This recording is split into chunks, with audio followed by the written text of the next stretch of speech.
गोरी पियर पियर साड़ी लागी का बंगाल वाला खाड़ी में केवाड़ी कहाँ के पलंग मरद कहाँ के सोई हो कहाँ के सोई। बाप रे बाप, सिस्टम हैंग। खेसारी भैया इक्का को दिल तू।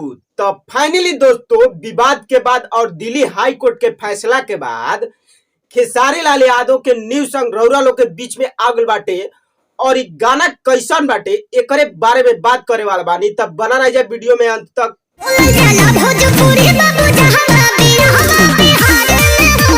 तो भाई आज सुबह सुबह खेसारी लाल यादव के गाना खेसारी लाल यादव के ऑफिशियल चैनल से रिलीज कर गइल बाटे, जौना गाना के नाम बाटे बियाहवा बिहारे में होई।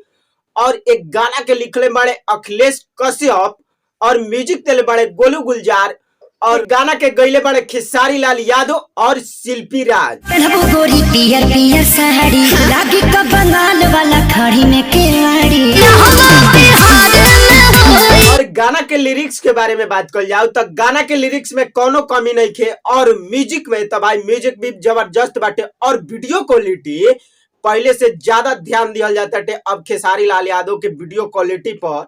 और एक गाना में खेसारी लाल यादव के आवाज एकदम क्लियर सुनाता, यानी म्यूजिक के कम प्रयोग कल गइल बाटे। और एक गाना के हिट लाइन के बारे में बात कर जाओ भाई तो उ बाटे शिल्पी राज के।